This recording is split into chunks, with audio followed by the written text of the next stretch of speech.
Hello friends, आज आप सबको मैं संपूर्ण गीता का ज्ञान इस वीडियो के माध्यम से संक्षेप में देने वाली हूँ।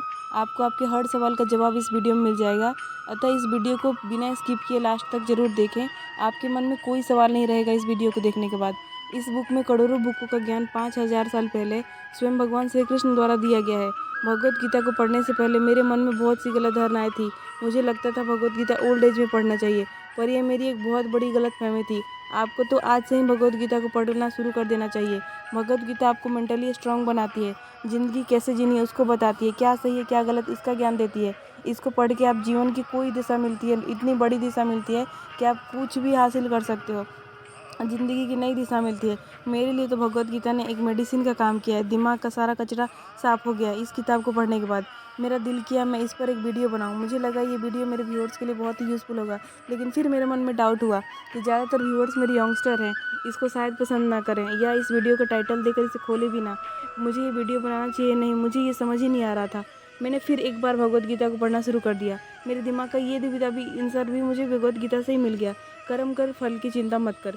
मेरा काम तो वीडियो बनाना था, फिर मैं व्यूज़ आएंगे या नहीं, लोग देखेंगे या नहीं, पसंद करेंगे या नहीं, ये सब फालतू क्यों सोचूं। भगवत गीता का कंटेंट इतना अच्छा है कि आप इसको पढ़ के फॉलो करके दुनिया की कोई भी ऊंचाई हासिल कर सकते हो।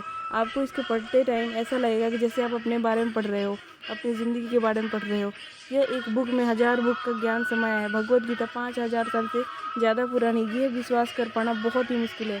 कोई इतना डीप बातें इतने हज़ारों साल पहले कैसे कर गया, मेरी सोच से तो परे है। इसमें लिखी एक एक बात आज भी इतनी सत्य है, बल्कि मॉडर्न लाइफ स्टाइल से पैदा हुए समस्या का सलूशन भी आपको इस किताब में मिल जाएगा। भगवत गीता में टोटल 18 चैप्टर है। हम आज आपको टोटल 18 अध्याय के बारे में संक्षेप में बताएंगे। इससे पहले आप जानें भगवत गीता है क्या। महाभारत के युद्ध के समय अर्जुन श्री कृष्ण को अपनी टीम में ले लेते हैं। श्री कृष्ण युद्ध तो नहीं लड़ते, पर युद्ध के समय हर समय अर्जुन को गाइड करते रहते हैं। श्री कृष्ण द्वारा अर्जुन को दिया गया ज्ञान ही भागवत गीता है। अध्याय 1। अर्जुन को अपने ही लोगों से युद्ध लड़ने की हिम्मत नहीं हो रही। अर्जुन को सभी लोग अपने रिश्तेदार, सगे संबंधी, दोस्त या गुरु लगते हैं। अर्जुन पूरी तरह से हिम्मत हार चुका है। अर्जुन को अपनी जीत में भी अपनी हार नजर आती है। अपने ही लोगों से युद्ध लड़ने की ये अर्जुन के पास बिल्कुल ही हिम्मत नहीं है, वो बिल्कुल भी तैयार नहीं है। अर्जुन को लगता है अपने ही लोगों को मारने कर उसको पाप लगेगा। भगवान श्री कृष्ण एक अच्छे श्रोता बनकर अर्जुन की सारी बातें सुनते हैं। अध्याय 2।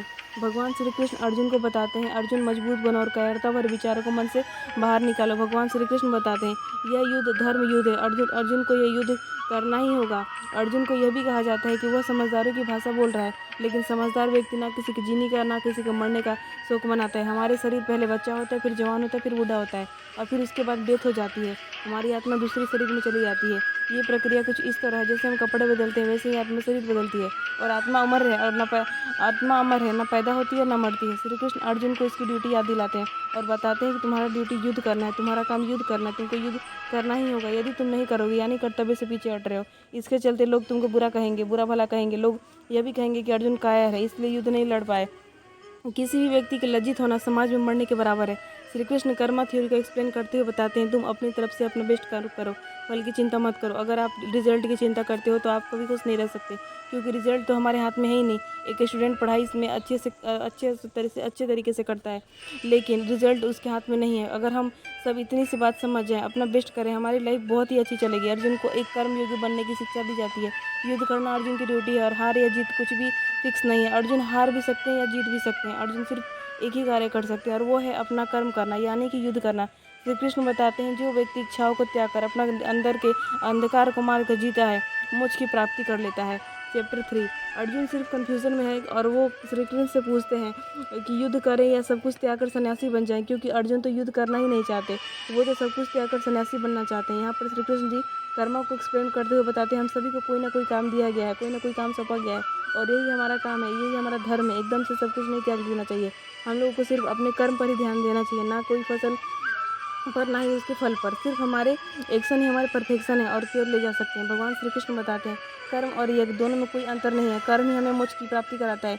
भगवान श्री कृष्ण बताते हैं, वे व्यक्ति अपने ही बारे में सोचता है वह पापी है। इसलिए अर्जुन अपने मुँह से निकल कर अपने कर्तव्य को पहचानो और अपना कर्म करो। अपने बारे में नहीं, सबके बारे में सोचो। चैप्टर 4। भगवान श्री कृष्ण से अर्जुन सवाल करते हैं, कृष्ण जी तो स्वयं ही भगवान है, सब जानते हैं, तो उन्होंने इस धरती पर जन्म क्यों नहीं लिया। तो इस पर श्री कृष्ण कहते हैं, जब भी धरती पर धर्म बढ़ जाता है तो भगवान धरती पर खुद अवतार लेते हैं। कहने का मतलब है, जब भी बुराई बहुत अधिक हो जाती है, उसका नाश करने के लिए कोई ना कोई शक्ति धरती पर जरूर आ जाती है। श्री कृष्ण बुद्धिमान उसको मानते हैं जो कर्म फल की चिंता न करे। इस व्यक्ति को कर्मयोगी कहा जाता है। कर्मयोगी निरंतर अपने कर्तव्य करता है, अपना कर्म करता है, और वो पहले कर्म की ओर कमिट नहीं करता। वो लगातार निरंतर अपने कर्म करता रहता है। ये काम कंप्लीट हो जाए दूसरा काम करने लगता है। दूसरा काम कर्मयोगी को मोह माया लाभ हानि की परवाह नहीं होती। ये किसी अन्य की अपने लिए निजिष्टन की गलत करता है, जो उसके लिए जीने की जरूरी है। अतः राधा कृष्ण का काम समाज कल्याण यानी लोगों की भलाई के लिए होता है। गुस्सा, अहंकार, लालच वैसे व्यक्ति के जीवन से दूर ही रहते हैं। चैप्टर 5। भगवान का मनोरथ है, बताते हैं कर्मयोगी कर्म फल को त्याग कर परमात्मा को ढूंढ लेते हैं। कहने का मतलब है, हमारा काम है, हमारा भगवान है, हमारे खुश होने का एक ही कारण है, और वो है हमारे ज्ञान, जो हमारे ज्ञान के ऊपर चादर बिछा देता है। हमारे ज्ञान एक लाइट की तरह होता है, जिसको प्राप्त करना बहुत जरूरी है। हमें फालतू चीजों के बारे में नहीं सोचना चाहिए, अन्यथा हमारा दिमाग भटकता रहता है, टेंशन होते रहता है। भगवान श्री कृष्ण सब ठीक नहीं बताते हैं कि राधा को भला बुरा शांति के मार्ग है, यानी भगवान ही भरोसा करने में शांति मिलती है। यह सच भी है, आप भगवान में जरूर विश्वास रखिएगा। भगवान आपके साथ है, भगवान जन्म लेकर भी श्री कृष्ण से नाम मिलने की राधा को श्राप दे दिया। इच्छा छोड़कर जीवन जीने का पृथ्वी पर जन्म लेकर भी राधा को श्री कृष्ण 100 वर्षों तक बिना नहीं कर सकते। राधा को जब श्राप मिला था तो भगवान श्री कृष्ण ने राधा से कहा था कि तुम्हारा मनुष्य रूप में जन्म तो होगा, लेकिन तुम सदैव मेरे से पास नहीं रहोगे, हमसे दूर रहोगे। यही कारण है कि राधा कृष्ण का बचपन में छोड़ गया। मित्र, यह सब कुछ श्राप के कारण हुआ था, जिसकी वजह से उनकी प्रेम अधूरा रह गया।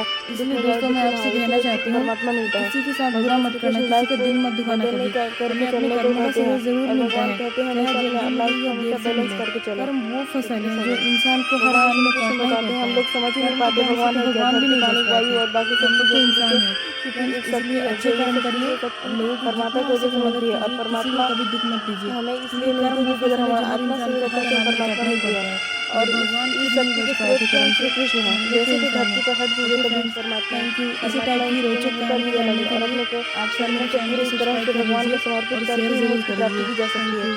भगवान का ना तो जन्म हुआ है, न ही मृत्यु होता है, और न ही मृत्यु हो सकता है। चैप्टर 8। भगवान श्री कृष्ण बताते हैं, जो लोग परमात्मा को प्राप्त कर लेते हैं और उनके मोक्ष की प्राप्ति होती है, और वो लोग अपनी जन्म और मृत्यु के बंधन से मुक्त हो जाते हैं। जरूरत है तो अच्छे समय में परमात्मा को याद रखने की, और हमें इंद्रियों को अपनी सेंसेस को कंट्रोल में रखकर सांसारिक सुखों में नाता तोड़कर परमात्मा को ध्यान लगाने की आवश्यकता है। चैप्टर 9। अर्जुन पूछते हैं कि भगवान का विस्तार कहाँ तक है और वह कहाँ तक फैला है। भगवान श्री कृष्ण कहते हैं कि वह स्वयं भगवान है और दुनिया के कण कण में समाये हैं, और चीज़ों में हर एक चीज़ों में भगवान मौजूद है। चैप्टर 10। भगवान श्री कृष्ण कहते हैं वह शुरू से लेकर अंत तक है, हर जीवित और मृतक में है। चैप्टर 11। श्री कृष्ण अर्जुन को अलौकिक देखने की शक्ति देते हैं, जिससे अर्जुन श्री कृष्ण के भगवान रूप को देखते हैं। भगवान श्री कृष्ण अर्जुन को इसका प्रमाण यानी प्रूफ दे देते हैं कि वह इस दुनिया में सर्वश्रेष्ठ यानी बेस्ट है। भगवान श्री कृष्ण बताते हैं कि भक्ति से भगवान श्री कृष्ण को देखा जा सकता है, किसी भगवान को भक्ति से ही देखा जा सकता है। चैप्टर 12। भगवान श्री कृष्ण बताते हैं, जो व्यक्ति सच्चे मन से सांसारिक चीज़ों से नाता तोड़कर भगवान में मन लगाता है, वही सबसे ऊपर है, सबसे ऊपर है। भगवान की शक्ति, और भगवान की शक्ति सबसे ताकतवर होती है। भगवान की भक्ति के बाद ही भगवान की शक्ति हमें प्राप्त होती है। चैप्टर 13। भगवान श्री कृष्ण बताते हैं, हमारी बॉडी एक छोटा सा ब्रह्मांड है जो 5 धातुओं से बना है, और हमारे शरीर में पावर मिलती है आत्मा, और इस आत्मा को पावर देता है भगवान। लेकिन भगवान को देख पाना मनुष्य के लिए आसान नहीं है। आपके एक संवाद जरूर भी दिमाग में आता होगा, हमेशा आपको हमेशा एक बात दिमाग में ज़रूर आता होगा, और अभी भी आया होगा, कि भगवान हमसे स्वयं सब कुछ कराता है, तो हमें भगवान के द्वारा कराए गए कर्मों की सज़ा हमें क्यों मिलती है।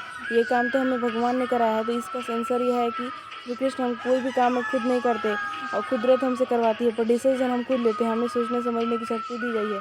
जो भी कभी हम करते हैं उसके लिए हम खुद जिम्मेदार हैं, भगवान नहीं। चैप्टर 15। श्री कृष्ण बताते हैं, समझदार इंसान मटेरियलिस्टिक चीज़ों से अपने आप को डिटेच करके रखता है, उसका ध्यान तो परमात्मा की ओर होता है, और यही है सच्चाई और सही ज़िंदगी जीने का तरीका। चैप्टर 16। श्री कृष्ण बताते हैं, 2 तरह के लोग होते हैं, अच्छा काम करने वाले और बुरा काम करने वाले। ज़्यादातर लोगों में अच्छी और बुरी दोनों आदतें होती हैं, और जितने को इच्छा बनाने के लिए ज़रूरत होती है बुरी आदतों को ख़त्म करने की, अच्छी आदतों को अपनाने की। चैप्टर 17। भगवान श्री कृष्ण बताते हैं, खाना 3 तरह का होता है। सात्विक खाना हमारे शरीर के लिए अच्छा है, और हमें खाना भी चाहिए। राजसिक भोजन को खट्टा, ऑयली, तेलपक और तीखा, जो हमारे शरीर में बीमारी पैदा करती है, गैस की बीमारी पैदा करती है, बहुत तरह की बीमारी पैदा करती है। तामसिक भोजन वो है जो अच्छे से पका नहीं और वो नहीं है, ये हमारी सेहत के लिए अच्छा है। जैसे मांस, शराब, मांस मछली, यही सब ऐसे भोजन से हमें दूर ही रहना चाहिए। ये हमारी माइंड पर बुरा प्रभाव डालते हैं। श्री कृष्ण ये भी बोलते हैं कि हमें निस्वार्थ भाव से ज़रूरतमंद लोगों को दान करना चाहिए, हमेशा अच्छे कर्म करते रहना चाहिए। चैप्टर 18। भगवान श्री कृष्ण कहते हैं, उनमें मन लगाकर उनके भक्त बन जाओ, अपने सब कुछ उनको अर्पण कर दो। यही एक तरीका है भगवान को प्राप्त करने का। भगवान श्री कृष्ण अर्जुन के मन की सारी शंकाएं दूर कर देते हैं। अर्जुन को अपना कर्तव्य समझ आ चुका है। युद्ध लड़ने को अर्जुन तैयार है। वो फसल है जो इंसान को हर हाल में काटना ही पड़ता है। इसलिए मैं आपसे कहती हूँ, कर्म भी अच्छे करते रहिए ताकि फसल भी अच्छी हो। कर्म के दंड से तो भगवान खुद नहीं बच पाए थे, तो हम तो खैर इंसान हैं, इसलिए अच्छे कर्म कीजिए। अंत में मैं आपको यही बोलना चाहूँगी कि अगर आपको ये वीडियो अच्छी लगी हो तो ज़्यादा से ज़्यादा शेयर करें, सब्सक्राइब करें और लाइक करें, और फ्रेंड्स प्लीज़ सपोर्ट में।